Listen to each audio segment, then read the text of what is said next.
Tonight we're going to have a discussion, namely about human thought and behavior in the ethical sense. And so we're talking about morality. I think it's going to be a great show. And so, Bob, what say you? Oh, I hope so. We've had a couple of shows where I've tried to talk about, my concept of morality, which is not easy to understand, and that's not because it's complicated, but it's because it's so different. Although I say it's different from what people are perhaps used to hearing about, but it's not so different that there aren't other people out there who are putting forth something very, very similar. I think that morality for years was something that was so subjective, the way we talked about it, that it was mostly under the domain of philosophy. But we have learned so much about biology and cognitive neurology and things like this that through the study of psychology and turning it more into a science than a theoretical philosophy, we're discovering more and more how that really affects the way we behave as moral agents. And as a result, because we're finding that our biology has a lot to do with it, and not just our biology, but our brain wiring, the innateness of our human nature, that we're finding that with that being the case, it's it's something that is not necessarily entirely logical the way that philosophy has tried to describe it. Rather, it is something that is biological, and as a result, we operate morally the way that we do because that's what human beings were born to do. Okay, let me And interrupt you for a second and ask this question because I think we need to put this on the table, put this to rest, or tease something out of this. Do we have what's called a moral apparatus? I believe that we do. I think that our brains are hardwired to ask questions along perhaps as many as six different axes in what some people call the moral matrix and foundational moral theory. Uh, so I would argue that I think that there is some hardwiring, not the morals that we have, but the sensitivities that we possess morally, similar to like your tongue. Your tongue has a various different taste buds. That some that are respond to sweetness, some respond to salt, some to sour. So but that doesn't mean that you're not free to kind of choose your own cuisine, or that you don't have develop cuisine choices or preferences, and or that each culture certainly develops its own taste for food based on what's available around them as human beings in the environment in which they're developing. But I would say that I do think that the we're born with a brain that is hardwired to ask moral questions, things such Well, as I do have a question to ask at this point. I sure. mean, do theists, when they taste, let's say, things, are they sweeter than how atheists interpret things? I mean, for instance, dark chocolate. I'm a big dark chocolate fan. I'm very much an agnostic. Uh, So, am I you getting a know, different uh, taste? I mean, it's- come on, talk to me. that could be a very subjective observation. Oddly, when I mentioned the taste buds, some human beings actually are sensitive to more than just the few tastes that most human beings are. There's something called they even call them tasters. There's this paper that you can put in your mouth, and it's infused with a particular chemical, and some people put this paper in their mouth and then it's just paper, blah. But others will put that in their mouth. Ooh, it's just a terrible, terrible taste. And I happen to be one of those people who has it's a genetic thing, So it's like I have an extra taster. It's not really all that good because the things that it does taste terrible. Well, maybe it is good because it helps you to taste certain poisons that other people might not taste. That's Yeah. so it's a sensitivity to some bad flavors, whatever. And Yeah, then Umran said unfortunately, that agnostics actually get the sweetest taste out of dark chocolate, by the way. You Yeah, never know, right? that's good news. Um, and oddly enough, some of the preservatives used in like canned vegetables and canned fruit is similar to this, which is one of the reasons why, oh my gosh, I can't stand uh, fruit and veggies that come from a can. It's terrible. But anyhow, to answer your question, as you asked earlier, do I believe that that we have a moral apparatus? I would say yes. Just as we are born with an apparatus to acquire language, so we're born with an apparatus to acquire answers to questions of fairness, loyalty, justice, liberty, loyalty, authority, things like this. And as a result, we will come up with some sort of a moral code of our own, as it were, where we come up with ideas that taste good to this apparatus. So you're And suggesting just as we have first and second language acquisition, the same thing would be true with morality. We have, in a sense, first and second moral well, acquisition. yes, and in fact, studies of human brains have demonstrated that, and these studies need to go farther. But we've noted that if you find people who have been liberals all their life, and you find people who've been conservatives all their lives, we have noted that there are certain things you can tell that are different in their brains.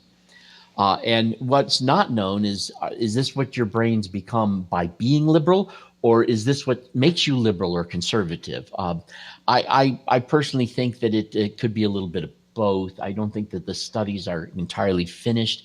I think that particularly when it comes to studies like that are not entirely finished, people come up with all sorts of adamant dogmatic theories. Unfortunately, in the meantime, but nonetheless, it does appear that the way you think actually does modify or alter the brain, and sometimes the way the brain is predisposes you to think in certain ways. And this is becoming well established. This is not to say that it necessarily determines anything, but I think Steven Pinker is wonderful in pointing out that there are some aspects of brain algorithms that are kind of only half finished.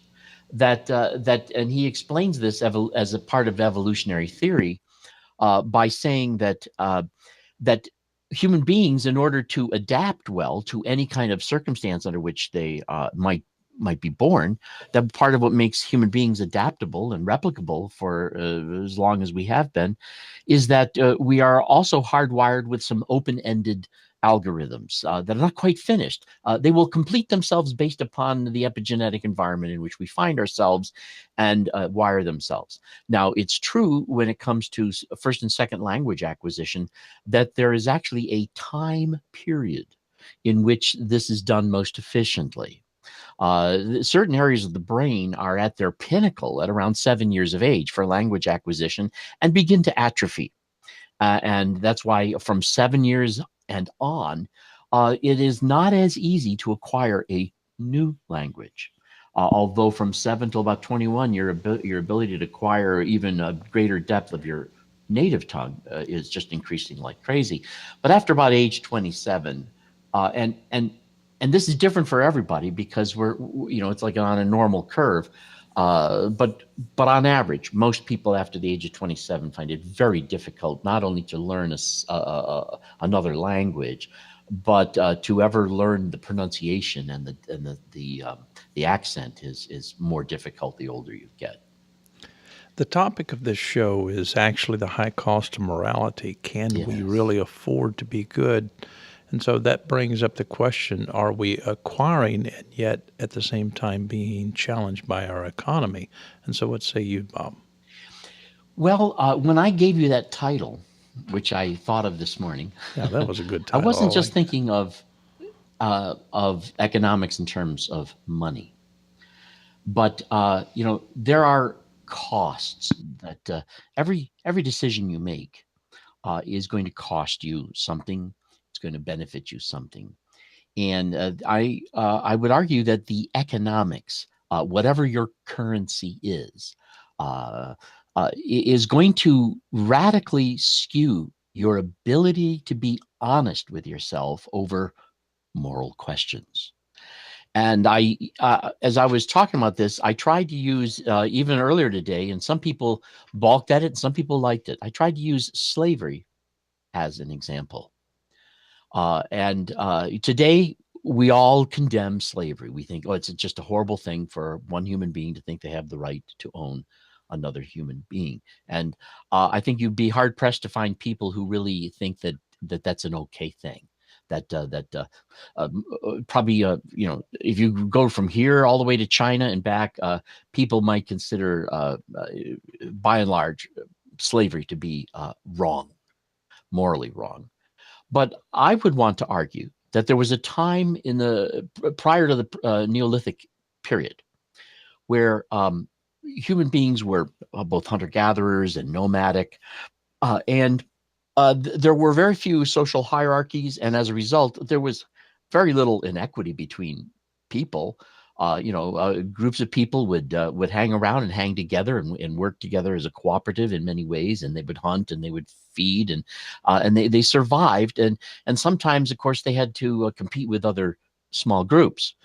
But as the human race grew in population, it was not as easy to be as nomadic, and people started settling into areas that were rich and fruitful, and they started developing agricultural and technological ability to be better at agriculture. And what happened was that as this is going on, some tribes were kind of late to the game. And as a result of being late to the game, they didn't settle in fertile areas, and they didn't do things this, or they were. And to say that a fertile area, you might be in a couple square miles, and not every inch of that territory would be useful for agricultural science. So as soon as people were able to develop agricultural methods and able to store and hoard goods, well, suddenly poverty is invented, and people who own and property rights are starting to come into vogue. Well, what's happening is some of the people who didn't get in on it on the ground floor find themselves in groups of people who are starving, and they're helpless, and they don't know what to do. And so some of the first ideas that came along were to extend the cooperative, but that wasn't a very common idea. What happened is that some of these people had to work the agricultural technology developed by the people who had settled, and eventually they became slaves. And so I would argue that when slavery was first invented, it was an attempt to solve a problem of people who were kind of out there in the cold, who couldn't develop their land and were going to starve to death if they didn't find some other way of becoming beholden to the people who had already figured this problem out. As a result, I don't think that at the time people understood just what a horrible thing this was going to turn out to be. But I wanted to argue that when slavery first began, it was not intended to be something horrible or abusive. But once people had power over others, there's something that human beings tend to do when they have uncheckable power over others. It tends to lead to a great deal of self-indulgence, and certainly our darker side can come out. And I think that slavery turned into a particularly horrible thing, although it wasn't as bad all over. There were some people who in slavery were living as well as people who weren't slaves and things like this. But when you think about it, before we had a currency and before we had an actual economy, if you weren't a slave and you didn't own land and you didn't have access to this agricultural science yourself, um, wasn't like you were going to go out and get a job. That was going to happen. Now, what I'm getting at is this. I think that slavery was always wrong, but I think that mankind couldn't admit to itself that it was wrong because, frankly, we couldn't afford to be without it. We couldn't work the fertile land without the slaves, and the slaves couldn't survive without being slaves. And so there was a sense in which, because of the great cost of otherwise, slavery continued to exist for thousands of years. But I would argue that although there were moral arguments against slavery that came up, these people were treated as dissidents and crackpots and people who just didn't understand the way of the world and how things work. But as technology improved, we finally got to the point where, you know, you don't have to do this anymore. And that it's when we finally get to the point where we can face the fact that we can afford to get rid of slavery, that's when we can finally admit to ourselves, it's wrong. And so my argument would be that mankind has experimented with a lot of things that may have been apparently, or at least naively, a good idea at the time, but was horribly wrong. But we couldn't be honest with ourselves about how wrong it was because, well, frankly, we couldn't afford it.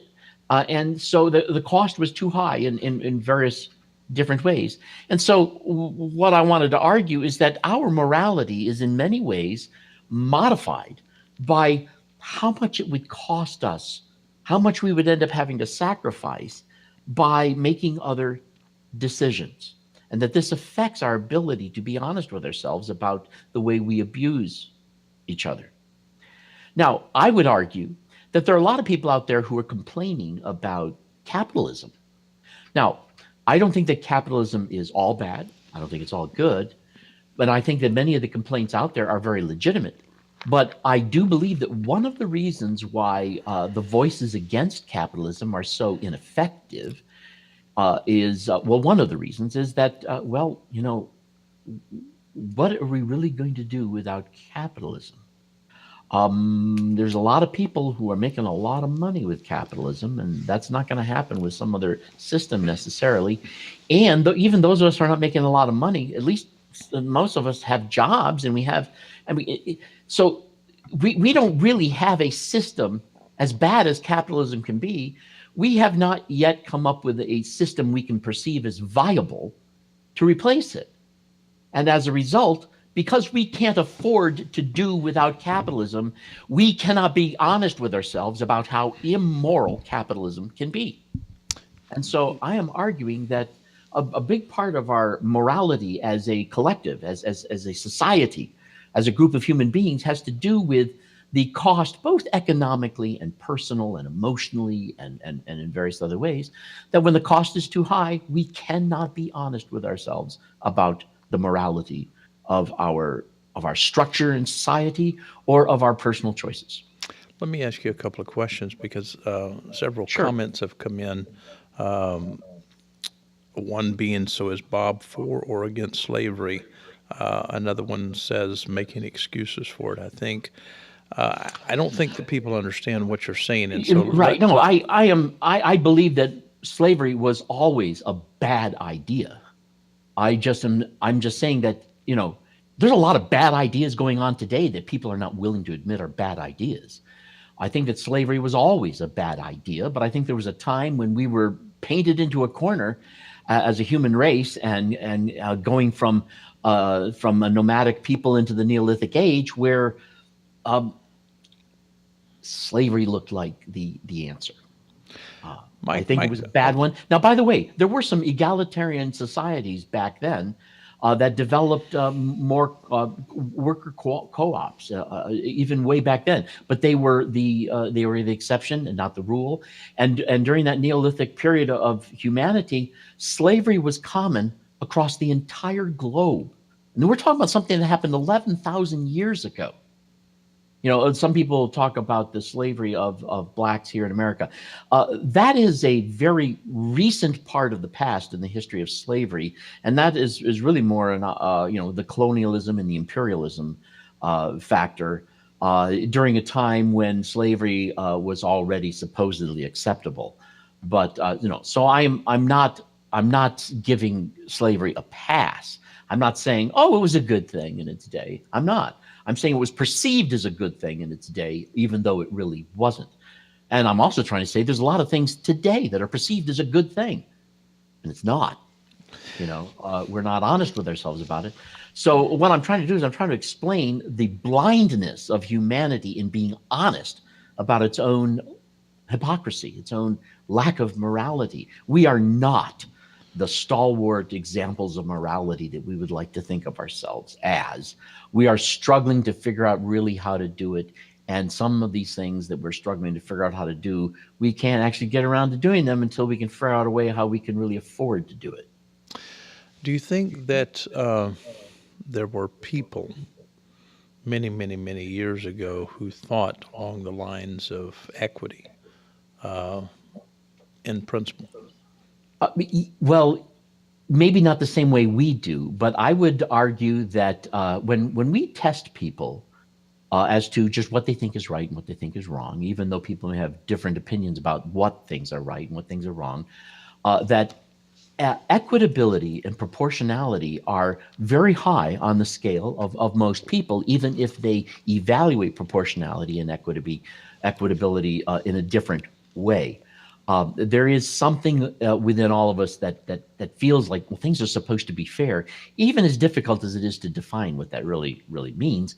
We all have this emotionally intuitive element that perceives certain things as unfair, as inequitable, as lacking proportionality, and that does seem to be almost universal for human beings. The way we evaluate it, however, would be different. I mean, there are people who have a lot of money who feel that if you tax them, you're taking away their hard-earned money. There's other people who think that these people have, taken a little bit too much of the pie for themselves, and so both of them perceive the change that is needed as being a problem of equitability and proportionality. And the people who object to those changes object to them for reasons of their view of proportionality. This is my money. I earned it. It came from my capital, from my investment. So they're all appealing to the same kind of taste buds, as it were, moral taste buds. But they're just perceiving it differently. And I think that a big reason why they're perceiving it differently is because of either the imagined gains or the imagined loss. Daryl, do you have some thoughts on what Bob is saying? Yeah, to be honest, I really like what he's saying. I see the sense of it, the value of it.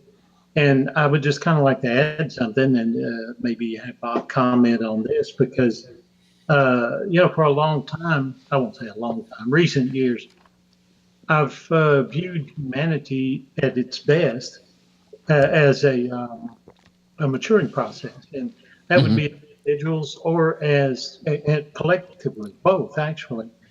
And, that doesn't mean that each of us as individuals are maturing or as a whole that we're maturing. But at its best, if we can find what's best for all of us, that's what it would look like. And it sounds to me like that's in a similar way, what Bob is saying, that we can learn as we go, we can adapt, we can adjust to what's better for all if we will, because we have the compass, we have the apparatus wherewith to do this. Yeah, and as we develop more technology, and as we develop more awareness, and as we become more educated as to just what really are even some of the ignored externalities to our choices, I think that the human race is over time growing up.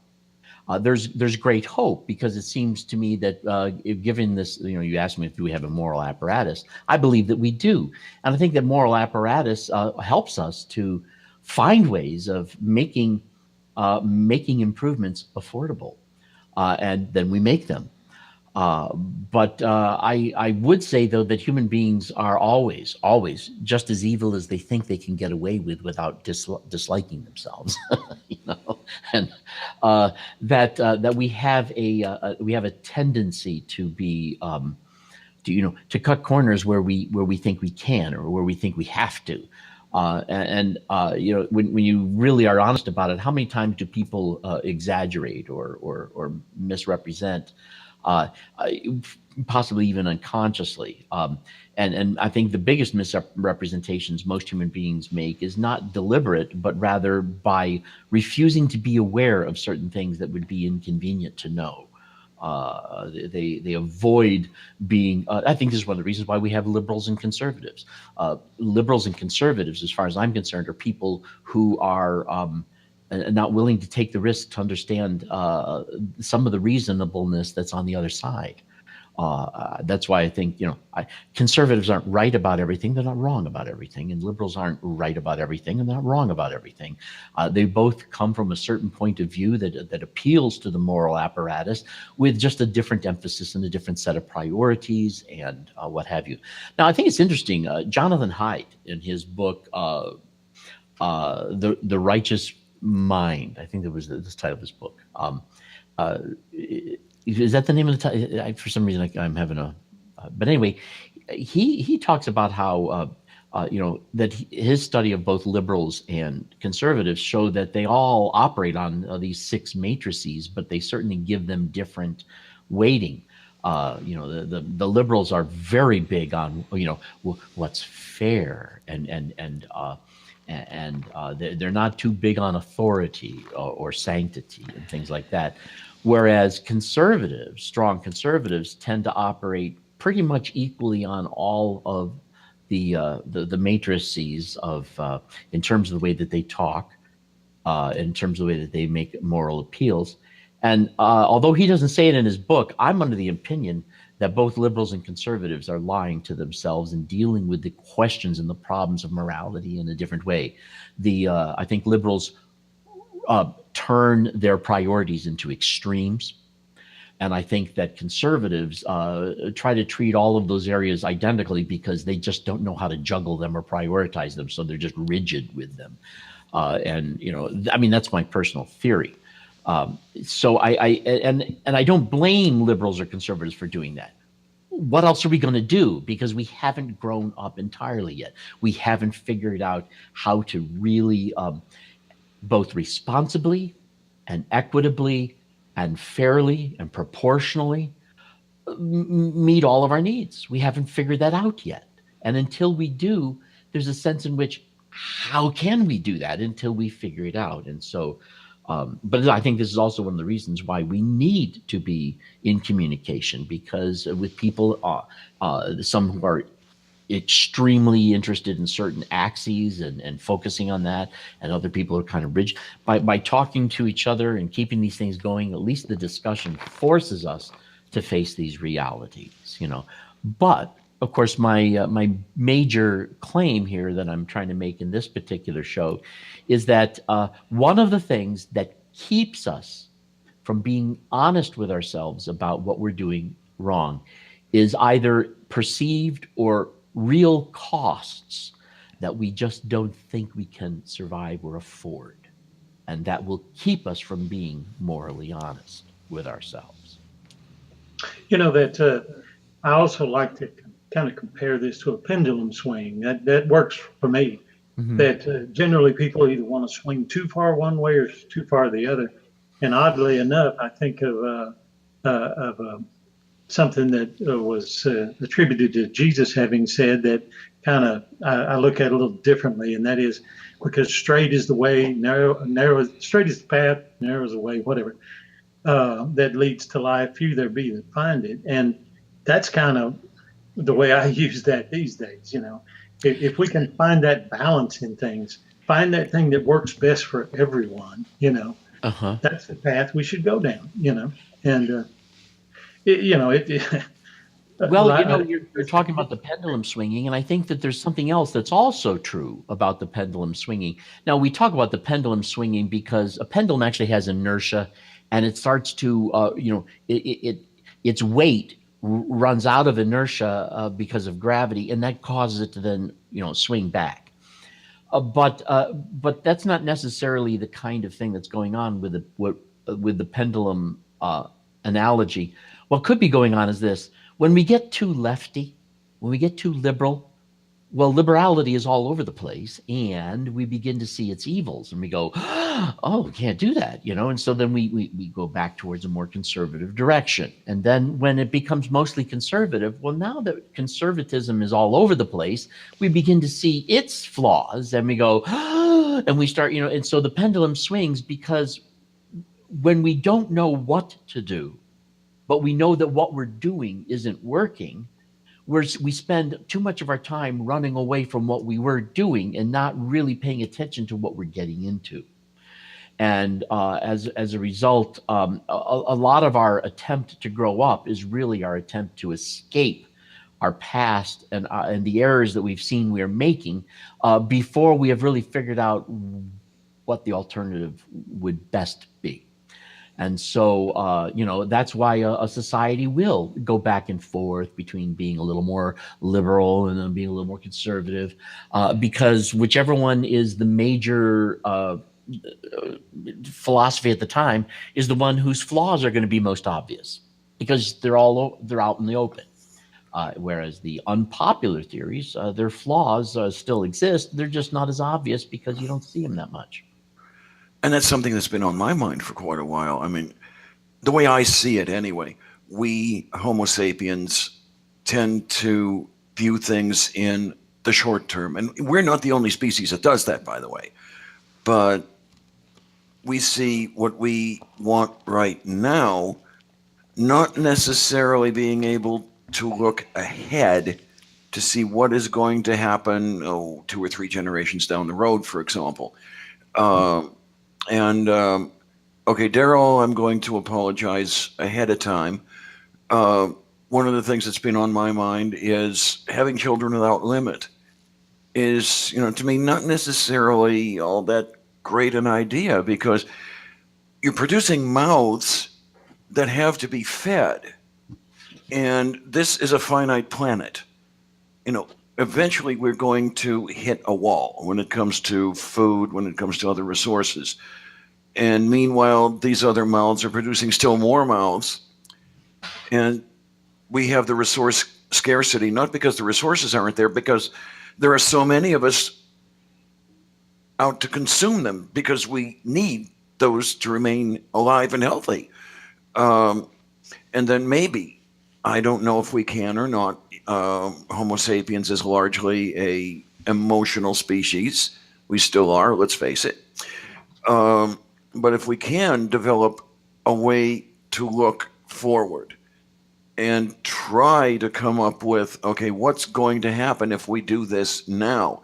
Maybe the range of that pendulum swing can be decreased a little bit so it isn't quite as dramatic as we've seen within the past couple of years. You know, Peter Joseph, I think it is, in his book, The New Human Rights Movement, um, he suggests that it's actually our current structures of economy that prevent us from efficiently distributing foods and needs and things like that. And as a result, we have so many people in the world that are starving. But he would argue that if we were to come up with a new structure, one that was far more workable. Currently, all of our structures are based upon corporate profits. We don't do things. We don't distribute food. We don't take care of it unless there's a way to do it and make money. We don't actually distribute foods that people can eat. We distribute food so that we can make money doing so. And of course, that requires that the people we distribute it to have to be able to pay for it. And if they can't pay for it, well, we're certainly not going to distribute it to them unless we do it charitably. But if we were to find some other way of doing this where people can, without being slackers, can be contributing to the overall project of being human, that the planet is still capable of producing more than enough food for even 2-3 times the population we currently have. That's his argument. I have not tried to do any calculations myself, but I don't know if given I'm on yeah, board with that, but yeah, go on. given the way that we're distributing things, no, we can't. We can't. We're not distributing things in a way that prevents huge starvation in various places on the globe. Um, but it doesn't really have to be that way. We throw out more food almost than we eat. I have a very good friend. He did pass away, but he was worth 10, $15 million, and he used to call me, especially when I was right in the middle of teaching class, and he would say, "Hey, you need to come and uh, bring several trucks and vans with you." And I said to myself, "What is he talking about?" But this guy, he he didn't like to throw anything away. And so he called me up, and I got a hold of many people who work for me in the school. And so I sent several trucks over there, and he was at this place where they have some dumpsters. And I'll have to be very, very honest. They were throwing away meat, they were throwing away ice cream, milk, all kinds of products simply because it was, just out of date. But this was back in the day in which you could actually pick it up. And we spent the better part of a day just feeding people. I mean, with some good food. And so we arranged some things to where we asked all the butchers in the particular city to contact us when things went out of date. We could go pick that up and take it to various people in the community who were without. That was a very, very good thing. But today you can't do that. No, it's against the law. Yeah, it's against the law. And one of the things that the people need to know here, and Daryl has this kind of heart. He's the kind of guy that he's not just a person who has children, but he teaches his children principles. And I don't know of a more giving family than the Furlough family. We're talking about givers. We're talking about people who will bleed just to make sure that other people get ahead, people who have not had our opportunities. For instance, this afternoon, and I just share some of this simply for so many of you to understand what NCG is all about. I had some people in one of the wealthiest parts of Pensacola. They contacted me and they said, "Hey, listen, we're selling all of this stuff out, and all of these organizations who run these thrift shops, they want this, and they will give us blah, blah, blah for it because they want to resell it." And there was a lot of high dollar items there. And they called us and they said, "Be here because we know you're going to do the right thing," simply because we sent truck after truck and we spent all afternoon actually picking up items. We're talking about from chairs, tables, clothing, bedding, you name it. We picked it up and we found people who were in need and we gave it away. Rick, he was wearing a crazy hat. I wish that you guys could have seen that hat that he had on, but we had children who probably didn't have an experience with Santa Claus this year. And we had more toys than you could ever imagine. And these toys were, very good, very expensive. And we were able to give all of these people in certain communities, and I'm talking about the communities where a lot of people in those communities, they don't have lights. And a lot of people don't understand that. Some people are living completely without. They're acting as if, America is this great country that you can come to and succeed. We have people here in America who are actually starving. We have people who are homeless. We have people who are, just completely without X, Y, and Z. And this is why I really champion people like Daryl and Tina, Rick. There's a third world here in America. Sure there is. And this is a major concern because I really don't hear the politicians addressing this, but we address this day in and day out with our physical hands, with Can our I hearts. suggest something here? Yes. I'm sorry. I'm interrupting you, and that's not kind. But you're talking about something though that I think is relevant to the topic here in a way that I don't think that I'd like to make clear and that is this. I've argued that part of the reason why in the past we couldn't accept that some of the things we were doing as a culture was wrong was because we didn't think we could afford it. I'm also suggesting that there are things today that we're doing that are really very immoral and wrong as a culture and as a society. Right. We just don't see how we can afford to do, or how it would be safe, or can we survive if we don't continue doing these things. And so we can't see. We really can't see. We are blinded. We can't see how wrong we are in the things we do. Now, this tells me that if we're going to sit around and argue about how wrong some things are, Well, all that is going to do is produce awareness that somebody thinks it's an issue.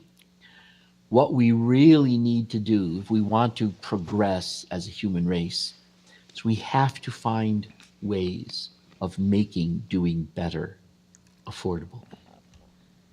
We have to make doing better something that is not going to kill us or destroy us, or that's going to appeal to our moral apparatus taste buds. And that's what we really need to do. And that's not going to happen tomorrow. That's going to take time. So, I mean, like when protesters are out there protesting about, Monsanto and this and that, I think that's very necessary. I don't like what Monsanto is doing. I think what Monsanto is doing is actually very evil. But the truth is, there's a lot of money to be made doing it, and there's a lot of misunderstanding as to what other people are doing who don't like them, and as a result, it just isn't working well for us to champion those ideas, and so it isn't going to change. It's not going to change until we perceive a way of doing this in a way we can afford. I mean, think about it. If you have a lot of stock in Monsanto, the last thing you're going to think is fair is something that's going to ruin the value of your stock. I mean, that's your retirement. That's your wealth. It's going to be hard for you to see how wrong that is.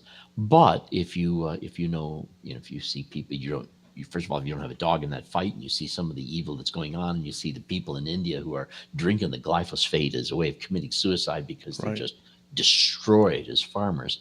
Well, then you're going to see this. But the truth is, still isn't going to change until we find a way of making this something that all of the people involved feel they can afford to do that.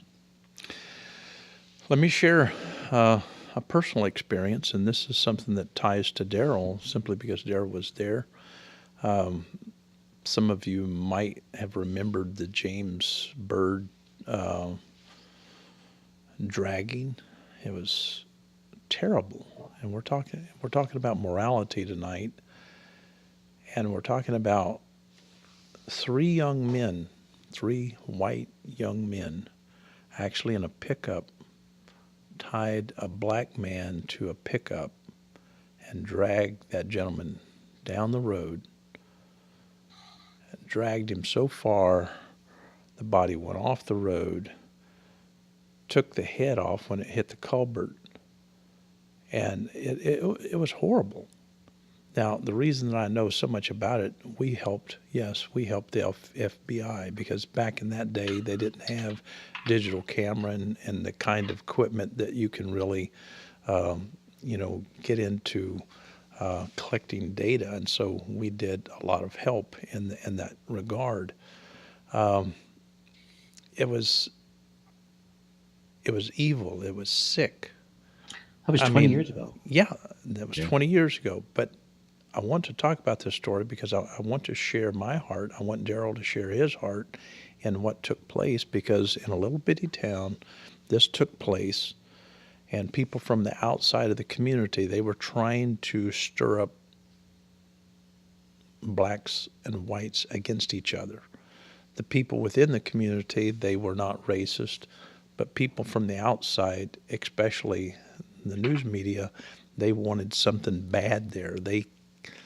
They were feeding on anyone who would say anything negative, and they were trying to destroy the city itself. It was tragic.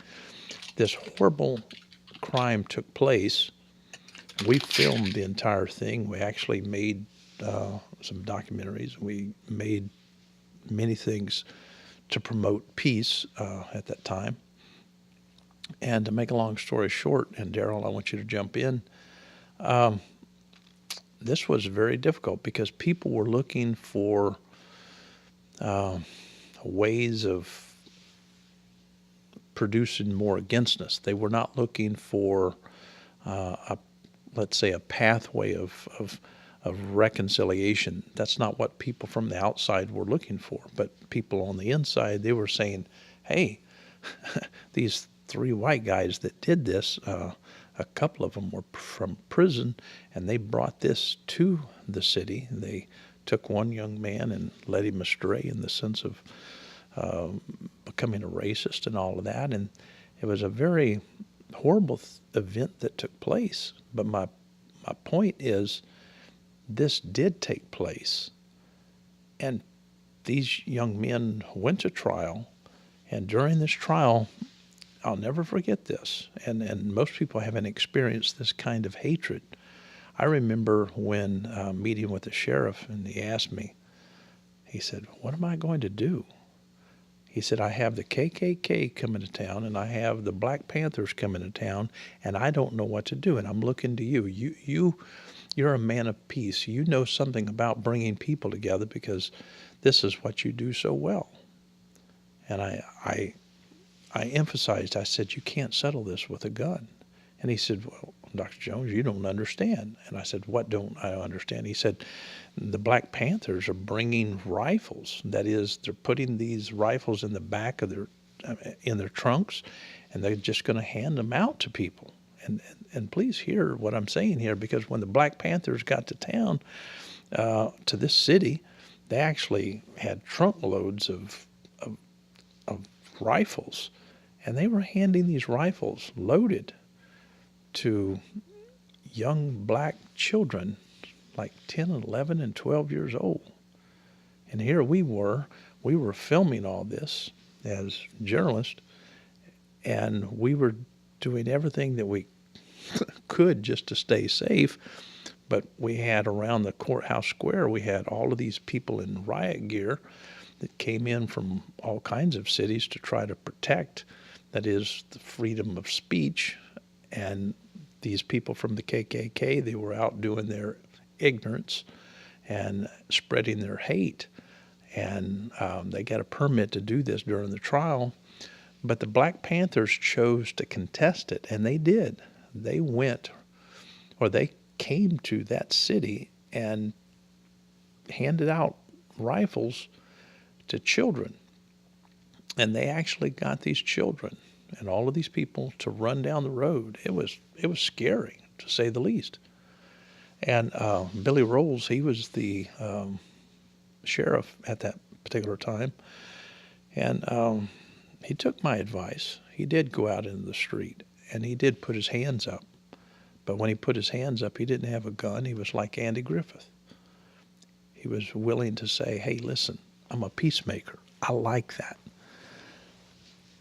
Now, we went through that. That is, we experienced the good and the bad and the ugly of that entire scene. You say, what was good about that? Well, you had some good people there who settled down both the Black Panthers and the KKK and got them to get the hell out of there. That was good, okay? And so no one got killed. That's good.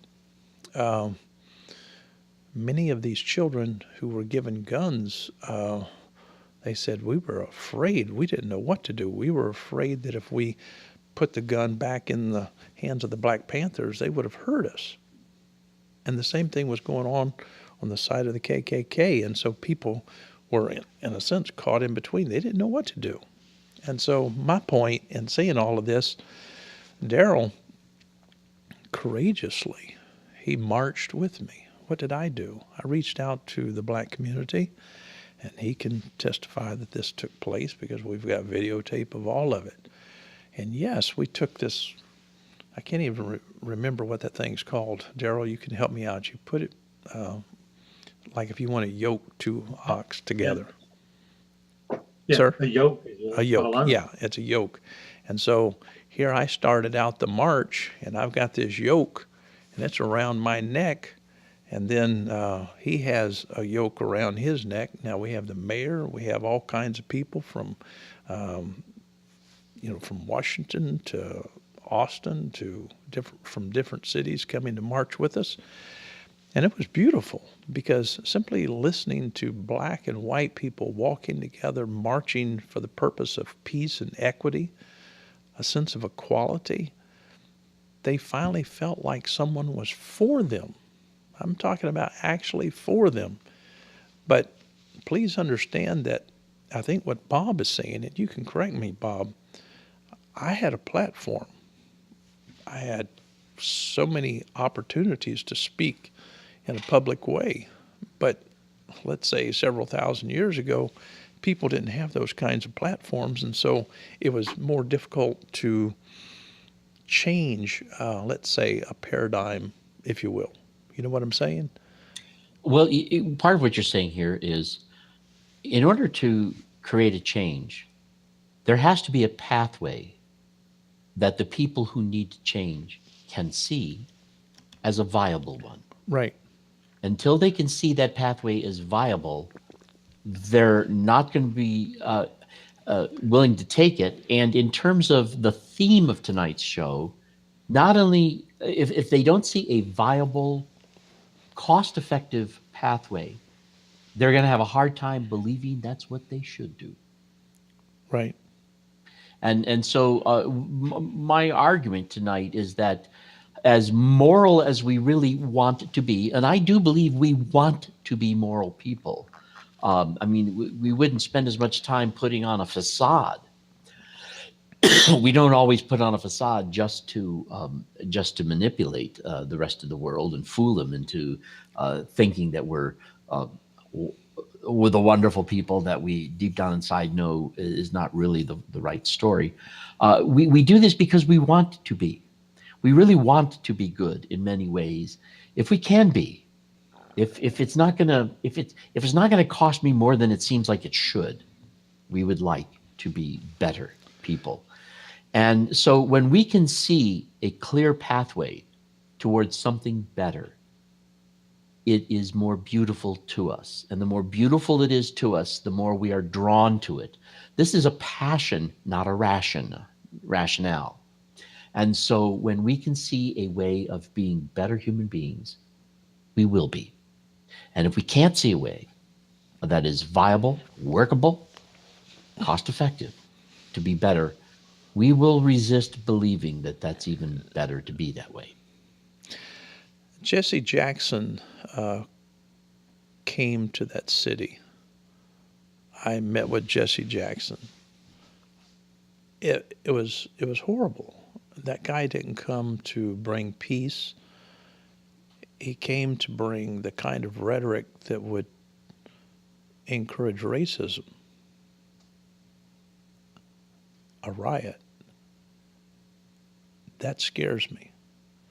This was the year that I met Dan Rather, because he showed up. He's going to show up. He was running around looking for anything that was happening, just to get the fame. But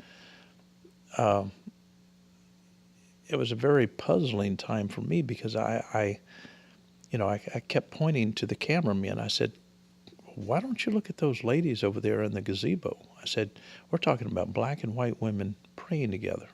I said, "I don't care if you're a theist or an atheist. What these ladies are doing, they're coming together. They have a heart. They're trying to nurture the community through prayer. You may not agree that there's a God, but at least agree that these mothers, we're talking about mothers, they want to nurture people." And they told me, "Hey, we don't get paid to film that. We get paid to film things that would stir up." See, there is the cost level again. That's my point. That's the point that you're making very well. CNN. And by the way, I want to say that it's more than Bill just Henner. Bill Henner was but working for the CNN cost at that time, today, and he told me that. Yes, go ahead. But I mean, there's various ways in which the cost exists. We all have our own private kind of currency, whether it be self-esteem, whether it be who it is we think we are, what reputation we want to have, the expertise we want to believe we possess, etc. And these things become things we are invested in. By the way, they've often said, follow the money. But another thing you need to do is you need to follow the debt. You got to follow where the money isn't.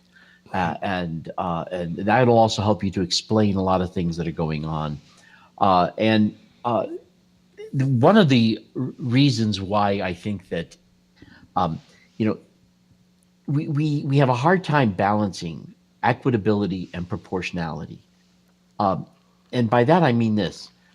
I don't believe that we are all entitled to the exact same lifestyle or the exact same income.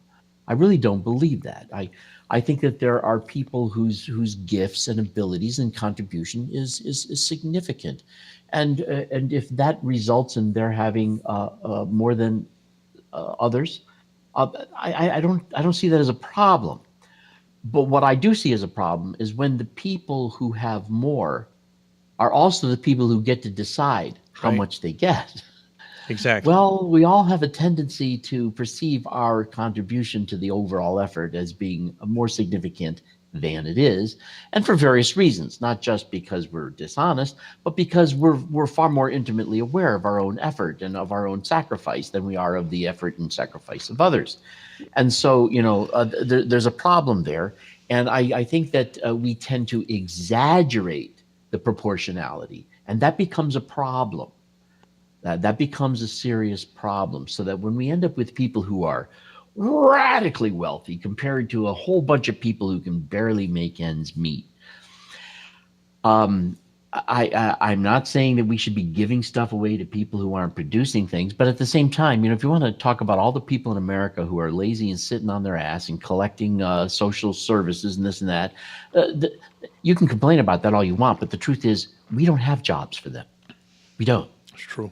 And some of the jobs we do have for them are so beneath the dignity in a manner that they don't have to be that undignified, that some people would really rather sit around and do nothing than become your puppet or slave, and so Good point. I don't even blame them for that.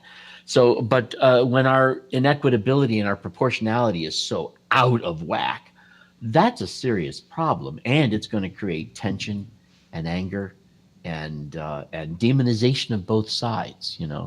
But by the way, that is also, I think, one of the things that we do when we can't see an affordable way to make changes.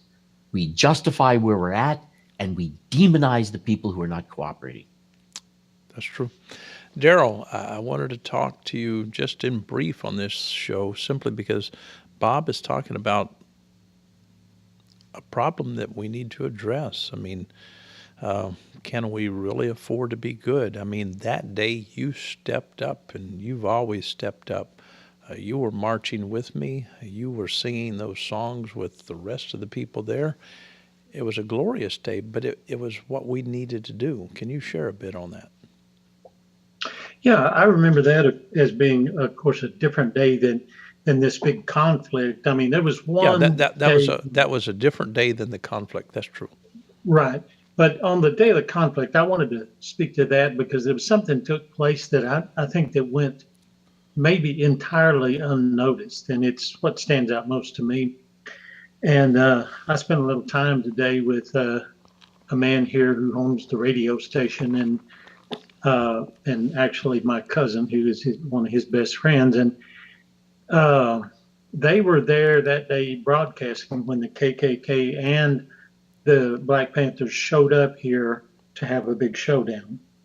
And there was a call that went out to this community, community wide. They encouraged every person, man, woman, child, to just stay home. Please don't show up. Don't be a part of what's going to take place here today. And this particular radio announcer and my cousin were there together.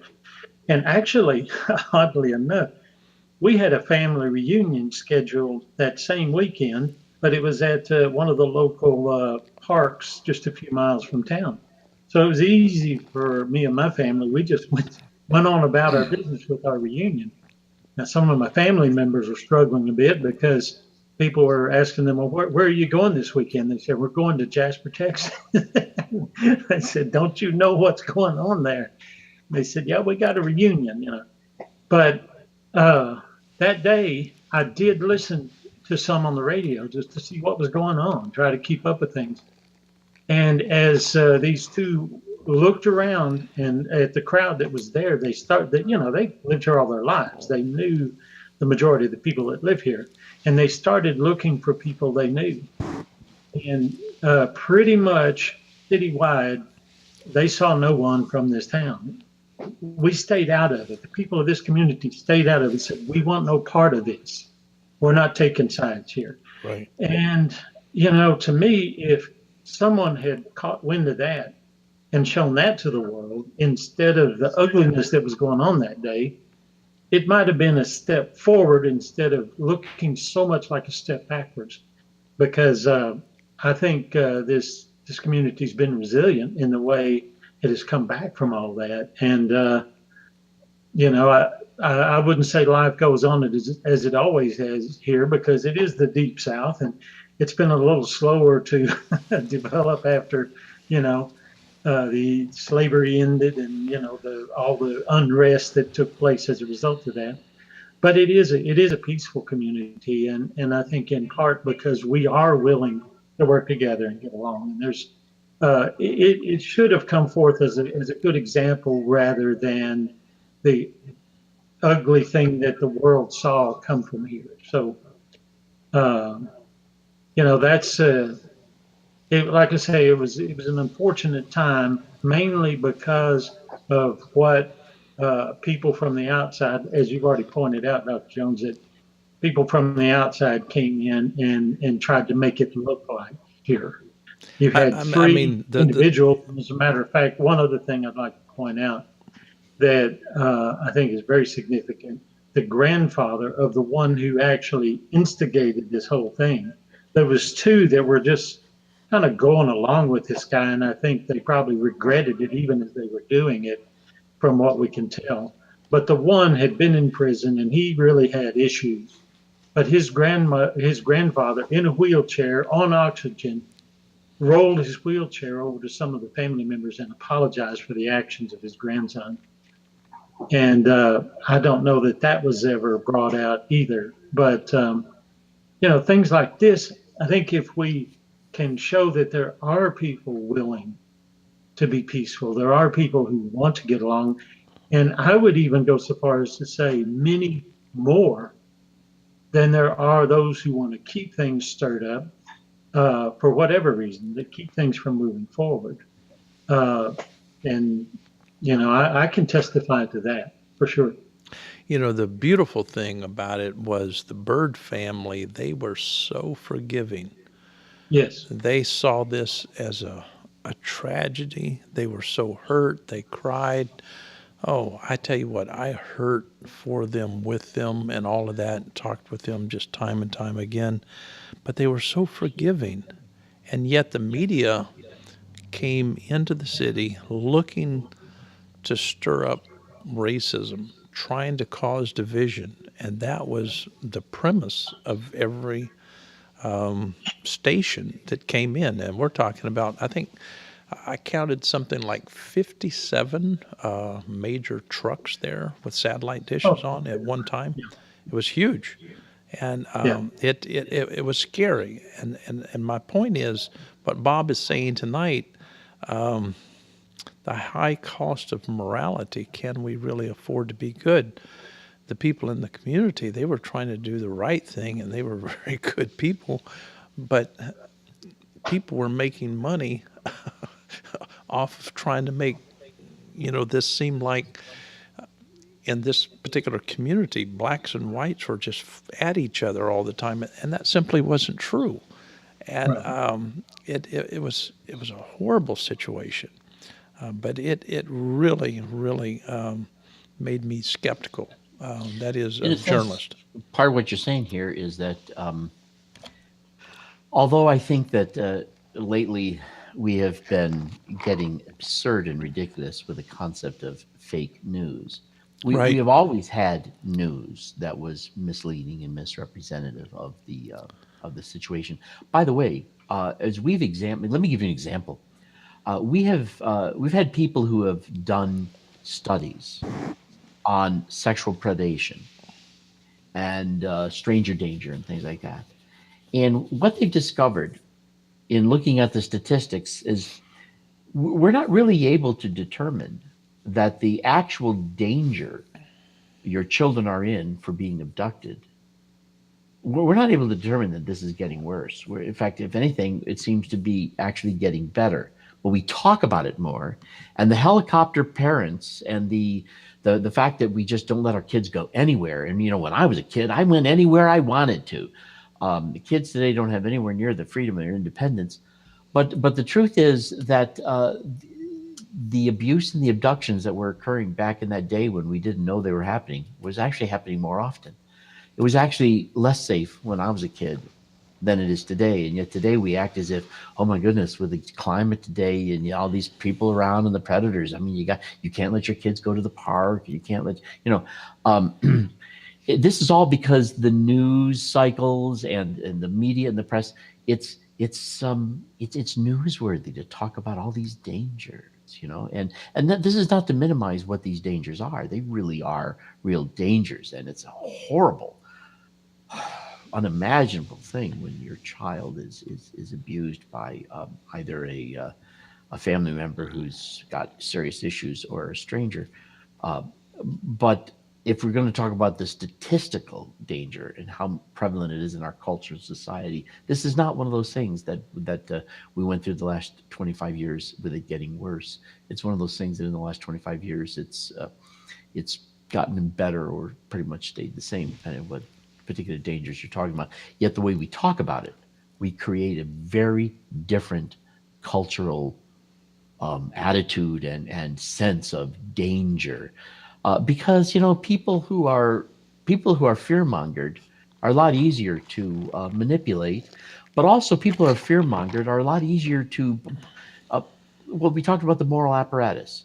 Um, it's a lot easier to indulge people's better intentions by fear mongering. And so what happens is a bunch of people who really, really mean well start responding to things that are just way out of balance statistically. And, I mean, how many people die every month because of drunk drivers? Right. How many Americans die every year because of terrorism? Look at how much money we spend on the war on terror. How much money do we spend on getting rid of drunk driving? The truth is, if you're going to be honest, you're more in danger of drunk drivers than you are of terrorists, and that's always been the case. But for some reason, that's just not as sexy a story, and we don't deal with it, and we don't talk about it, and we're not afraid of it either. And yet, if we're going to be honest, if we're going to be real, if you're willing to pay the cost, which maybe you're not, let's be honest. This drunk driving is something that's far more out of hand than terrorism. Diana, do you have a comment or two? Oh, I'm definitely with Bob. For example, the drunk driving is many much more a problem than the terrorist. Although the terrorist is seen as the outsider. Note that the perpetrators who are Americans, who could be called terrorists, very often are not because they are Americans. Um, and and the other thing too is the whole that feeds into stranger danger again. It's the outsider that everyone's worried about when the problem is really close to home. For example, mom's new boyfriend or stepdad.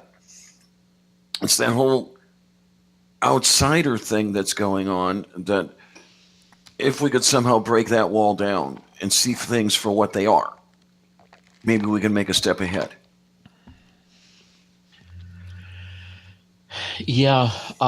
And by the way, when I talk about the cost of morality, a lot of times that cost is merely a perceived cost.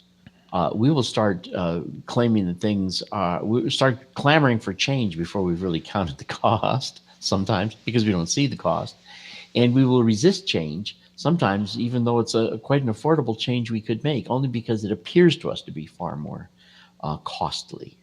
And of course, when I say costly, I'm not talking about just money. The things that we treasure most, uh, if it appears to us to be too costly, we're just not. It's not that we're not going to do the right thing. We're not going to believe that's the right thing. Right. Yeah. That's good. Oh, let's go to final thoughts. I think that we've covered this enough this evening. I'd be curious in the final thoughts for Diana and Terrell to Right. share the idea that I presented tonight. Have you heard this much elsewhere? And if so, what do you see as its future, or things like that? I'd be curious what you think about that. Well, I like what you shared. I think it's. I've already stated. I'll state again. I think it's very valid, and I think it's a responsibility of humanity to count the cost.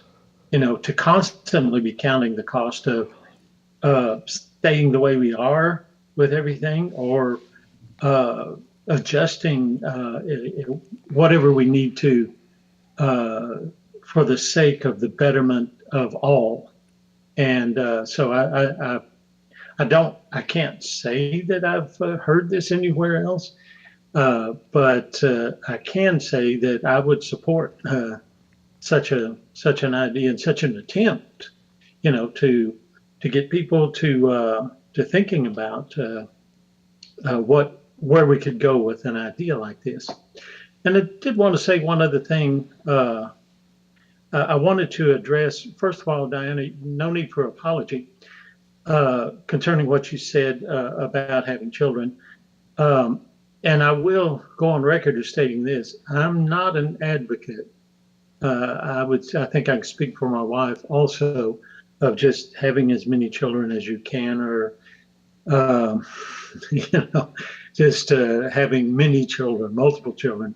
We certainly don't advocate this, and the most any of our children have had is four, which is still a pretty good sized family. But we actually have four children that are full grown, and as far as we know, have no plans for children. They may sometime in the future, but this is through their own way of decision making. This is where they're at in life, and if they never have any children, that's fine with us. And if we uh, understand the things we do now, years ago, we might not have as many children.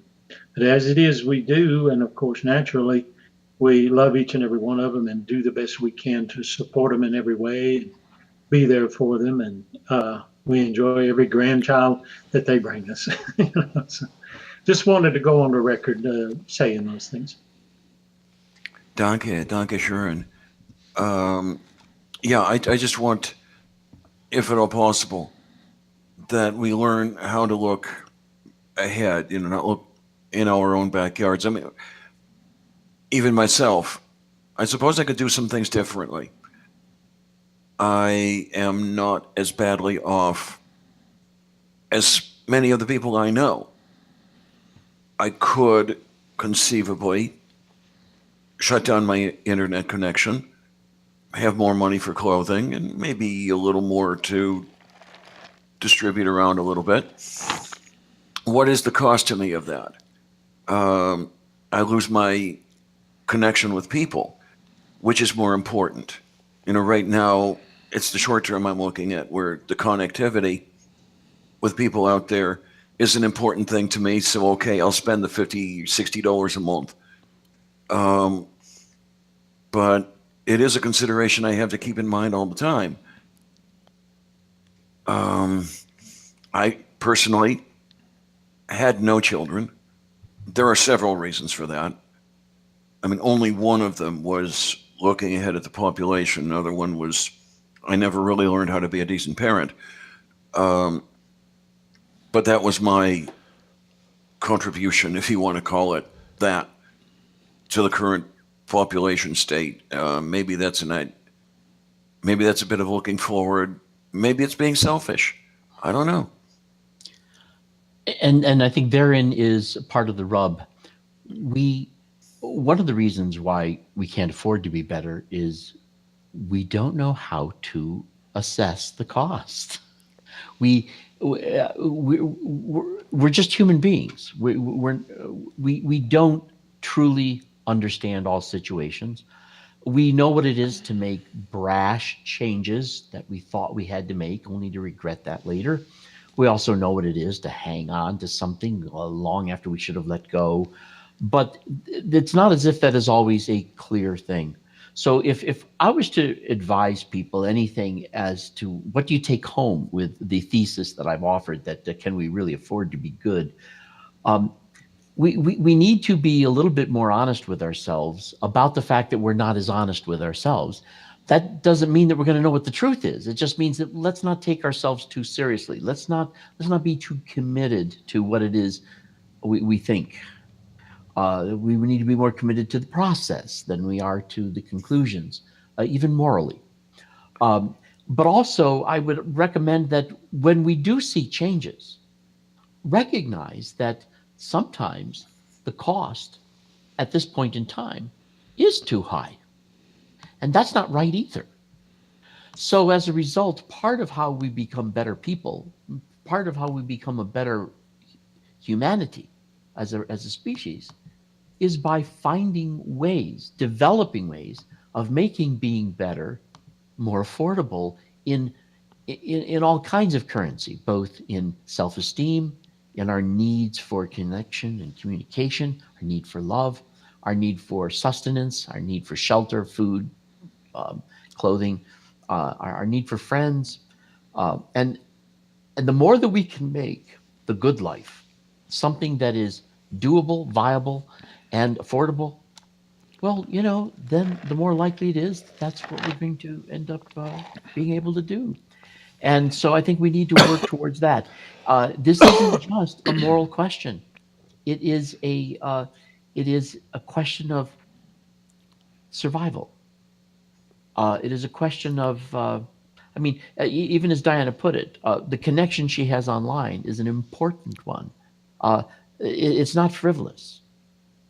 Are there other things she could do with this money? Absolutely. But should she? That's easier to have an opinion about than it is to be right about it. Yeah, I wouldn't know you guys, for example, were it not Yeah, for that and, and, productivity. and we wouldn't know you, and you've enriched our lives. I hope that we've enriched yours. And so Indeed. um, we don't necessarily even understand what our deepest needs really are. This is an experiment. We're all going through life for the very first time, and as a result, we're struggling with this, and I think that that's okay. So I'm not condemning us, even though I said at the beginning, look, I think there's a lot of things we're doing that are wrong that we just can't afford to admit to ourselves. We're being bad. Yeah, that's part of the human conundrum, and we that's not going to go away until we develop ways of making being better something that is more practical, optimal, and affordable in various ways. And I think that's what we need to work towards.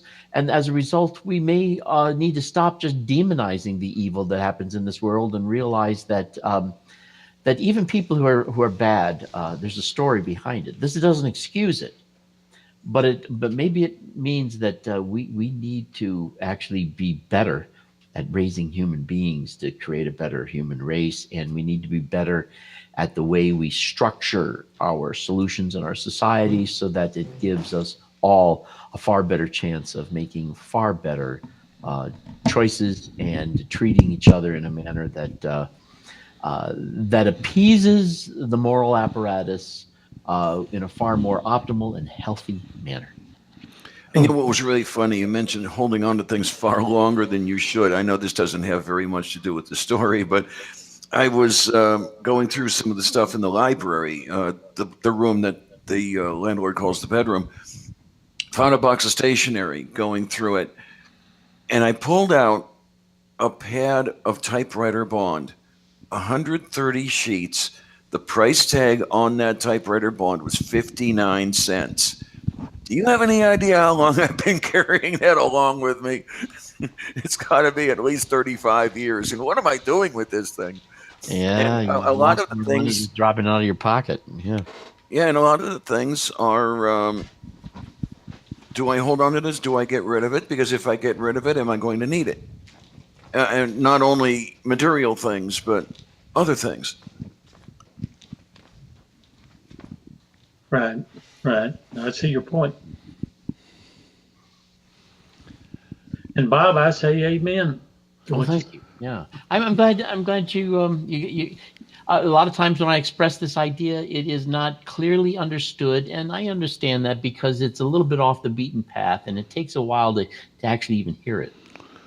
But I think it's important. Yeah. Absolutely. Okay, I want to see if I can get the ratings up a bit. Here's a picture of one of our crew members, and I need some likes or dislikes. He's one who helped us this afternoon. Oh, that's a definite like. Oh Do you yeah. like that? I mean, if you like that, go ahead and Oh, I just like like that. the video. Yeah, that's Rick. I mean, he's awesome. He's a cameraman here. He works sound and all that kind of stuff. And so, if you like what we do here at NCG, that's good. But really like the hat. I mean, that says much. Orange hat, orange pins around here. What is this world coming to? And so I'm going to give it back to you, Bob, and you dismiss the program. Do what you want to do, but I'm out of here. But that's a fantastic orange hat. That's a man that's every bit as good as he looks right there. It looks like Bob fell. I Oh, just I there's just lost Bob. my There he is connection, again. but I'm back. I lost my connection, but I'm back. You Okay. were saying something to me, Dr. Jones? I'm saying you go ahead and wrap up the show. I'm out of here, but I wanted to show this orange hat. This is the guy that produces Cool. orange pins, and he is one of the crew members around here, Rick. Yeah. Well, thank you for giving me this chance to chat about this. We've tried to talk about morality a few times, and I think one time, even trying to talk about it as if it was a philosophical issue wasn't going to work because I'm not talking about morality from a standpoint of philosophy, although I do think that philosophy is a facet of our processing morality. But I do see that our need to be moral people it comes from the fact that we're born with certain appetite for fairness, equitability, authority, sanctity, et cetera, et cetera. Various different matrices, and we have to then figure out, just how we're going to achieve that. And the more educated we are, the more empathetic we are, the more familiar we are with the impact of our choices and what other options we actually have, and the more we make better options affordable, the better we will be as people, and the happier and more well-adjusted we can be. And then, just as my final remark, I would just want to reiterate that the way change comes is not by scolding ourselves into change, but discovering ways in which we see the pathway clearly and make a road that is affordable to travel on, that makes that the better life for all of us far more likely.